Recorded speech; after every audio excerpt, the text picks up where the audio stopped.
Good afternoon and welcome to this community briefing. Joining us once again to provide interpretation is Margie Prop. Thank you so much, Margie, and thanks to everyone who is tuning in today to learn more about the latest local developments in the effort to help end the pandemic.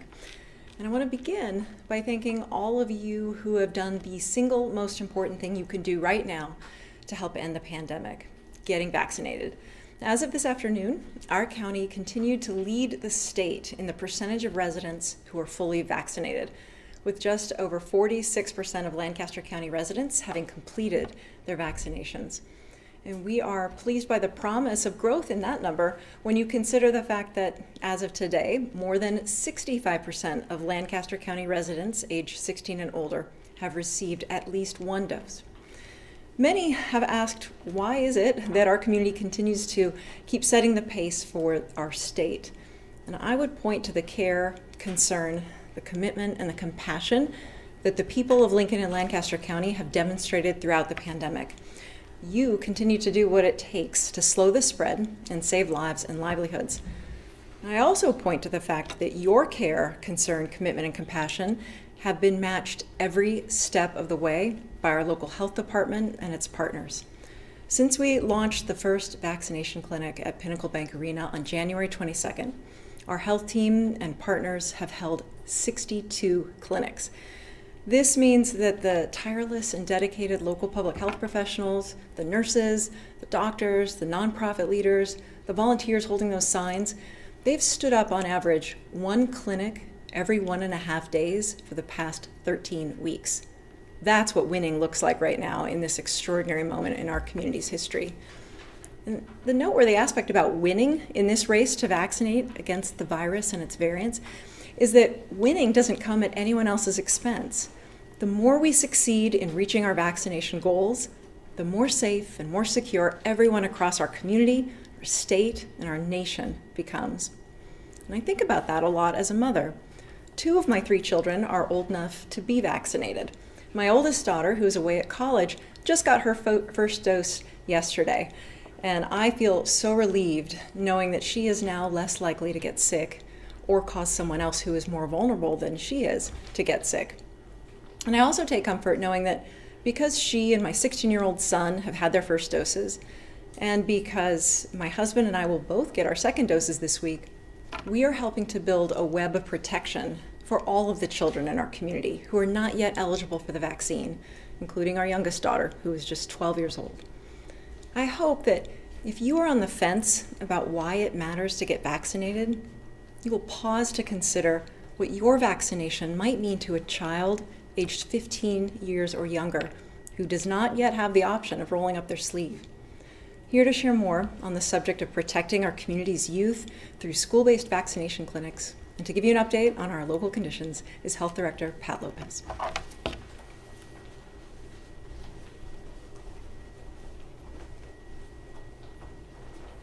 Thank you, Mayor. Part of our vaccination efforts right now are focused on students age 16 and up. Last week, we partnered with local colleges and universities to host a clinic for students at the Coliseum on UNL's campus. We also started holding vaccination clinics at local high schools, and those will continue into this week. COVID-19 vaccine benefits people in every age group, including teenagers and young adults. It provides protection against the virus, prevents illness, and saves lives.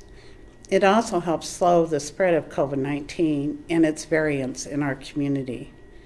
Joining us today by Zoom to share further information about COVID-19 vaccine in use is Dr. Sean Jobs-Jost, a pediatrician and president of Complete Children's Health in Lincoln.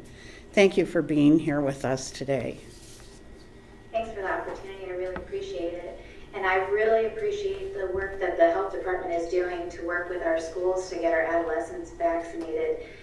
It's pretty exciting for us as pediatricians and for me personally as a parent to get to see adolescents having the opportunity, older adolescents having the opportunity to be vaccinated.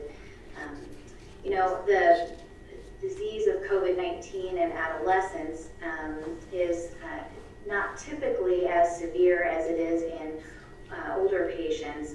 But we do see adolescents who suffer from some complications of COVID-19, including long COVID syndrome, including heart inflammation, which sometimes limits athletes from participating in athletics. And really just also the limitation to what activities they can participate in. Our adolescents and young adults have been limited in some of the extracurricular activities that they can do, and those are just as important to them as their learning opportunities. And so vaccinating our youth so that they can protect themselves, protect each other, and also protect the rest of the community is really, really important. We also do see some adolescents and young adults who have underlying health conditions that put them at higher risk of complications of COVID-19, like diabetes, moderate to severe asthma, other chronic lung and heart conditions. And those adolescents and young adults are integrated into our population with everybody else, and they are exposed on a regular basis to the rest of the young people that they live and work with. And so vaccinating our community helps to protect them as well. And adolescents live with younger siblings who might be at higher risk of COVID-19 infection. They live with older adults. They see their grandparents. They work in grocery stores and in restaurants as for after-school jobs. And so integrating them into the group of protected, vaccinated individuals and promoting herd immunity in our community is so important. So I'm really excited about that opportunity. And I've been encouraging all of my patients in clinic to make sure that they go out and get their vaccine. Thank you for that valuable information. If parents have questions about COVID-19 vaccine, they are encouraged to contact their child's healthcare provider. And as I mentioned, we continue our efforts to vaccinate students 16 and up on-site at local high schools. Last week, we hosted clinics at Norris, Waverly, and Pius, as well as Lincoln Lutheran, which also included students from Lincoln Christian and College View Academy. We also partnered with Three Rivers Health Department to provide clinics at Raymond and Malcolm High Schools. This week, we're hosting clinics at additional high schools in Lincoln. We started yesterday with Lincoln East and Lincoln High. Today's clinics are at North Star and Northeast, and on Wednesday, tomorrow, we'll be at Southeast and Southwest. All the clinics are for students, their families, and guardians. Dr. Steve Joel, Superintendent of Lincoln Public Schools, is here today to talk more about the student vaccination efforts.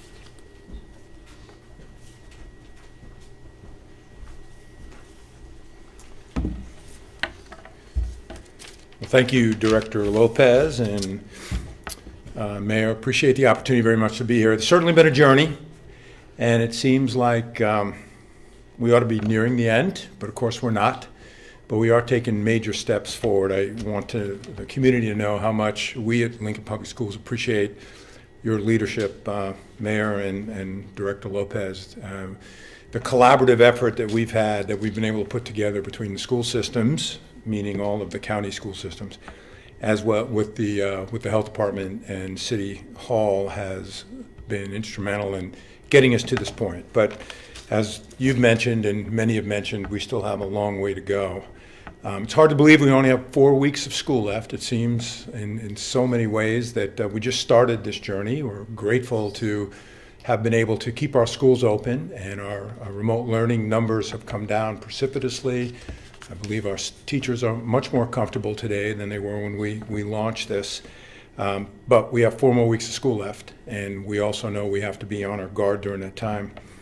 I want to call out our staff. Our staff have done a tremendous job this year, and I know most, if not all of our parents and our students understand and acknowledge that. It's been a difficult year, but it's been a manageable year. And one of the things that we're really proud of in Lincoln is that while there's still several million students that have not yet had in-person instruction around the country, I think in Nebraska and certainly in Lincoln, we've done a much better job with that.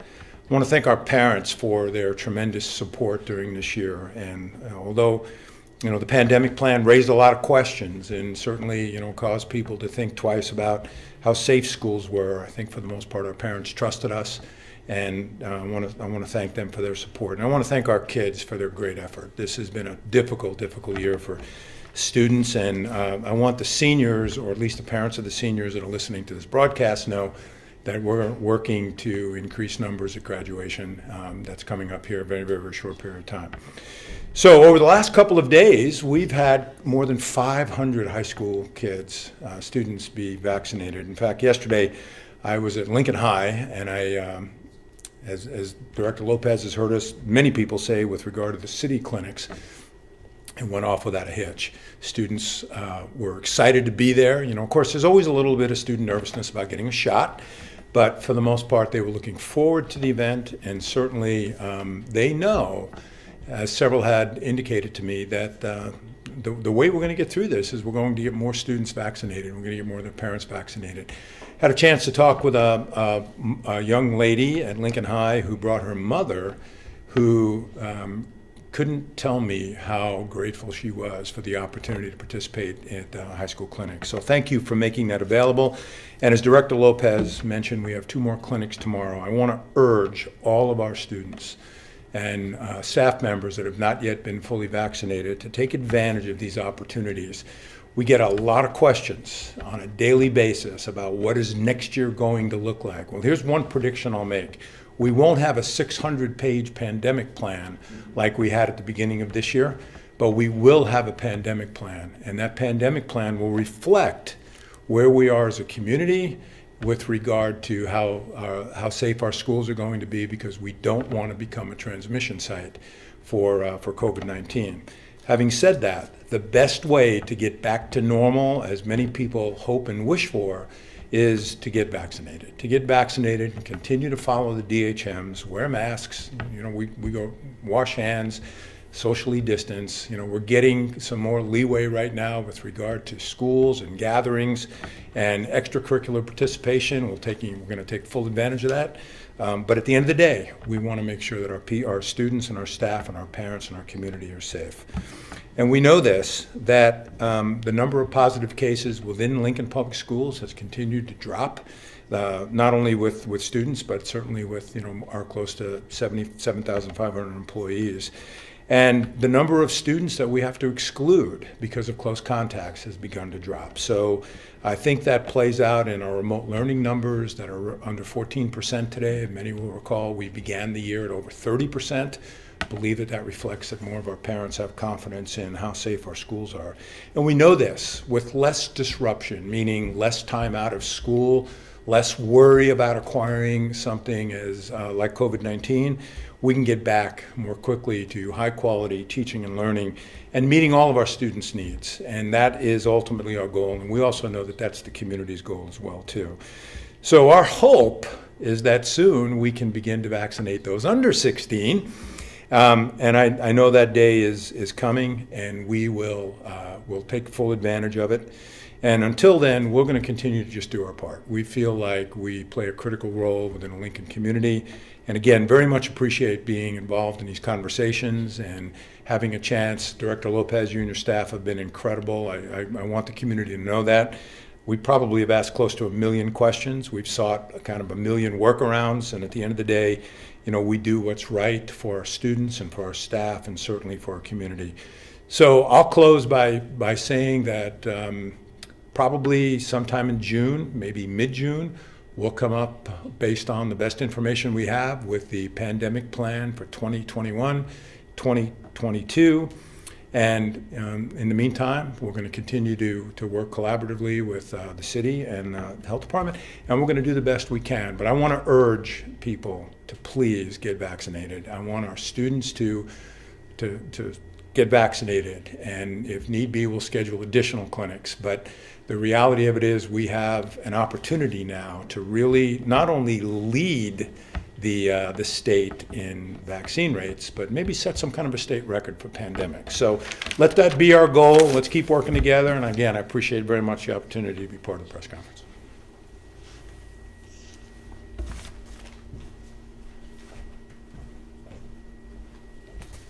Thank you, Dr. Joel.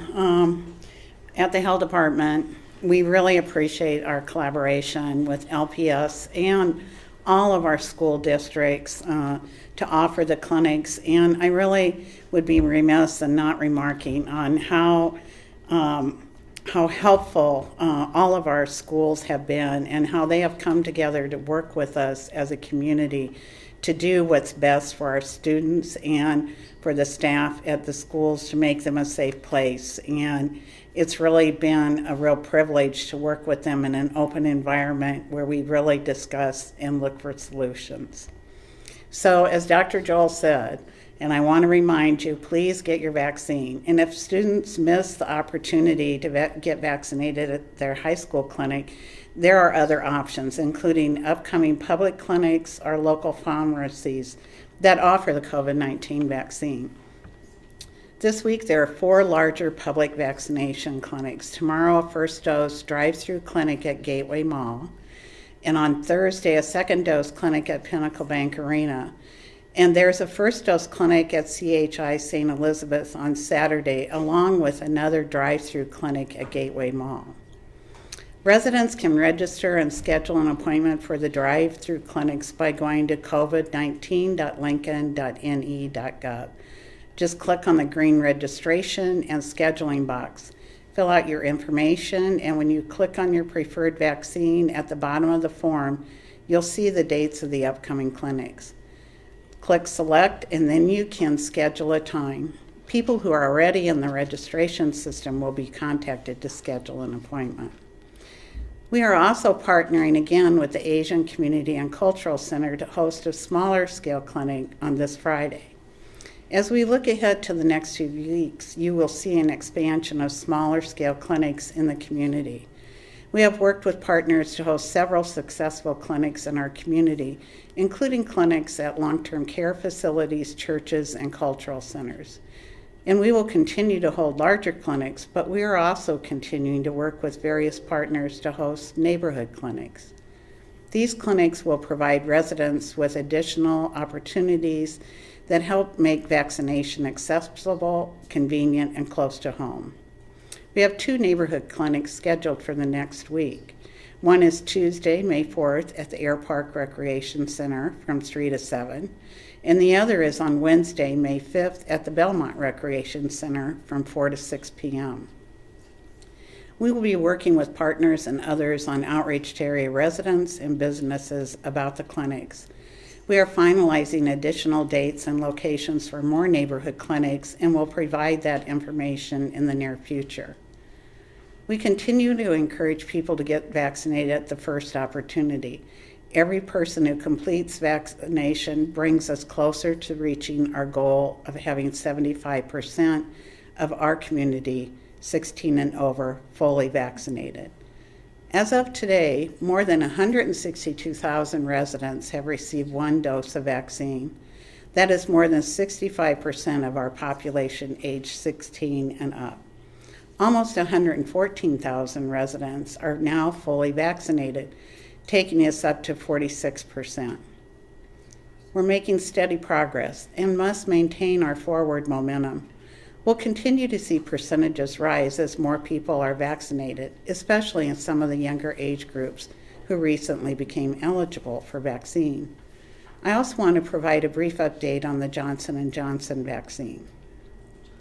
On Friday, the Food and Drug Administration and the Center for Disease Control and Prevention recommended use of Johnson & Johnson vaccine resume for people 18 years and older after the temporary pause.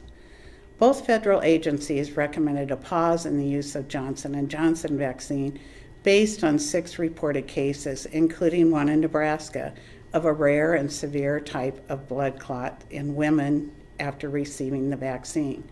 All 6 cases occurred between the ages of 18 and 48. We joined many other health departments across the country that immediately paused the use of this vaccine.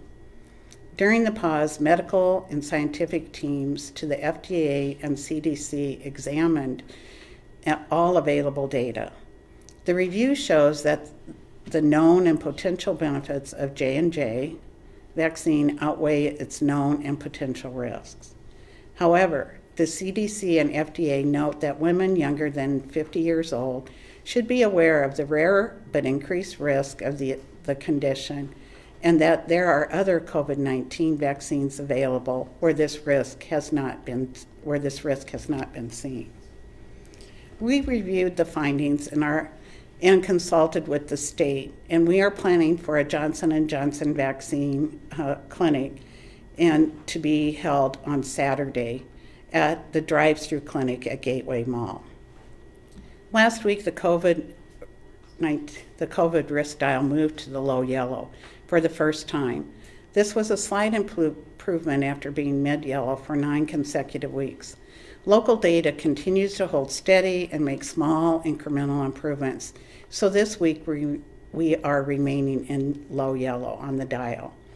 This indicates a moderate risk of COVID-19 spread and impact in our community.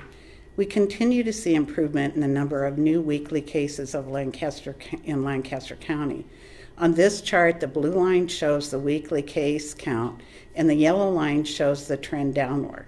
We have seen a decline from 420 new cases the week ending February 6th to about 300 new cases at the end of last week.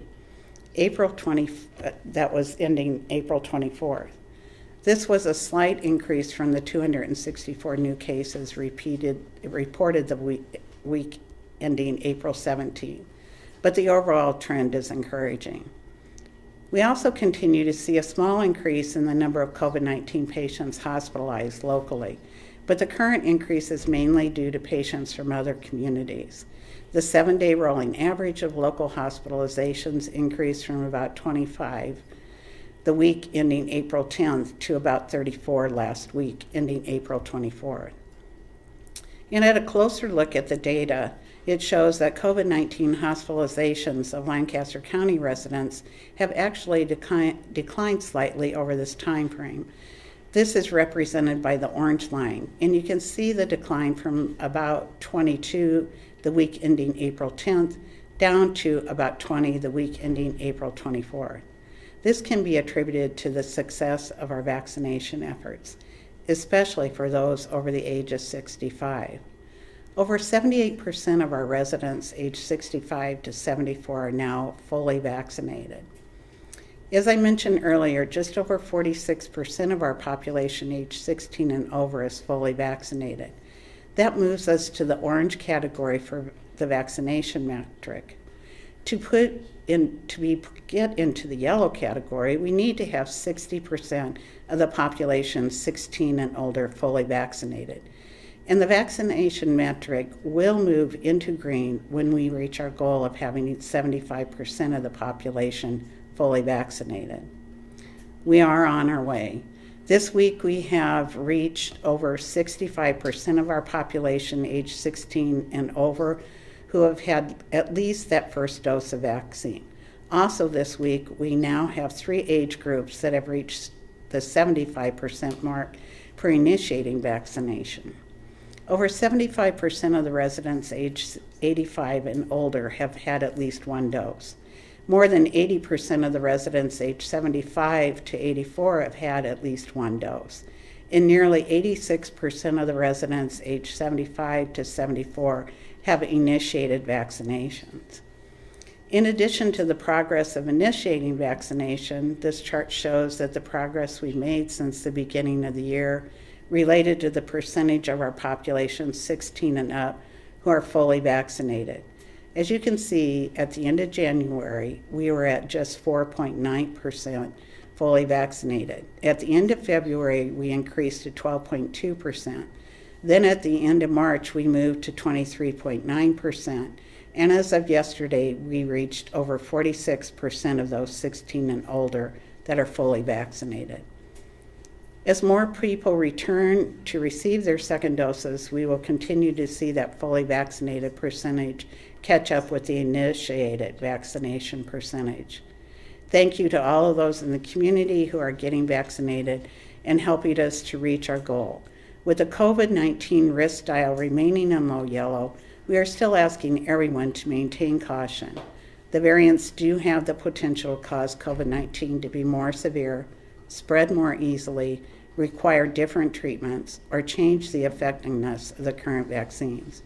We encourage everyone to get vaccinated now.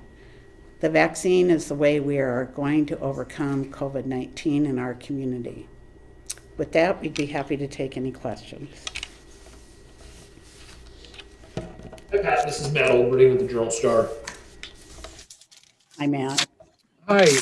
I just wanted to ask, I noticed that vaccination numbers have gone down quite a bit over the past couple of weeks, especially the initiated vaccines. Is that a concern at all as you get into those younger groups, maybe fewer people being interested in it, or you feel like as you have more of these sort of outreach clinics where you go out to people instead of having them come to you, that'll improve? We do expect that to improve. We're trying to get out in areas, as I mentioned, one of the things we've done is that Tabitha is providing vaccine to those that are homebound.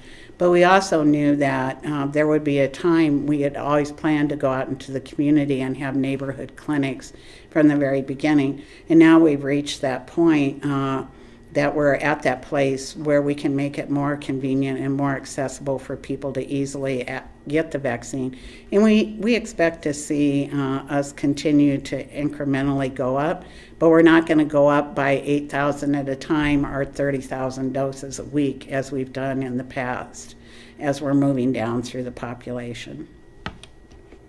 And so would you expect that your focus going forward is going to be more on those smaller neighborhood clinics, community center clinics, as opposed to the large clinics at PBA?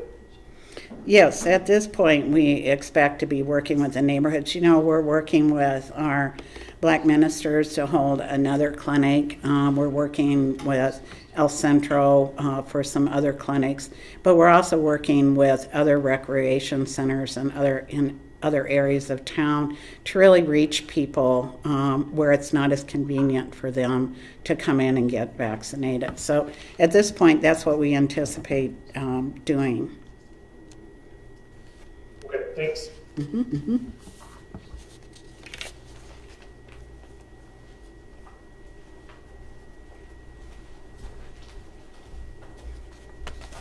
Any other questions for our guests or Director Lopez or myself? Hi, Alexa with Channel 8 here. I have a quick question for Director Lopez. Okay, she'll be right back.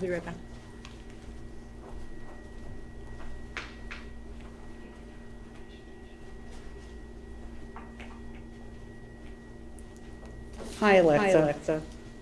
Hi, okay, so quick question. Busy weekend coming up. We've got the spring football game and then also the Lincoln Marathon. I don't think the city has seen big events like this since, pre-COVID times. As health director, do you have any concerns about, these big events happening this weekend? Of course, we'd be concerned. We want people to have fun, but we want them to do it safely and continue to help us move forward. But we've worked quite a bit with both the university and holding the event and the marathon to do it as safely as possible. And we put additional information out there. And so we expect people to continue to follow what they've been doing and enjoy themselves. Great, thank you. This is Brent with Channel 8. I don't know if this is more for you or for Dr. Joel or both maybe, but you mentioned starting at least in LPS schools this week doing the vaccinations, and if there are only if there's only about a month left of school, is that going to kind of put you up against the clock in order to get some of those the second doses done before students flee for summer vacation? No, Brent, because the students are receiving, as you know, the Pfizer vaccine. So in 3 weeks, they'll get their second doses. So that's why we worked quickly to be able to get these scheduled and get them in the school. And not only have we seen parents at the high schools, but I think I mentioned before, we've seen parents in a lot of our clinics at Pinnacle as soon as the vaccine became available for those 16 and over. So you're confident that won't be an issue? You'll be able to get everyone's second dose done? Oh, we're definitely planning on it. We've already got days scheduled. So we're going to make sure that those students receive their second vaccine. Thank you. Hey, Pat, this is Matt Olberding again. That made me think of a question. Speaking of second doses, have you guys had much of an issue with people not coming back to get their second dose within the scheduled time period? You know, Matt, thanks for asking that. That is a really good question, and we get asked that a lot. And our team, as a team, we talk about that. We have had a tremendous response to people getting their second dose. Well over 97% of people have come back for their second dose. And then we reach out to those who don't return, and there can be a variety of reasons. You know, life events happen for individuals, and then we work them in somewhere else. And we have people that reach out and call us if they've missed their appointment somehow. And I also want to remind people to please check your junk email or your spam to make sure you haven't gotten a notice from us to come back in for an appointment. Thank you. Mm-hmm.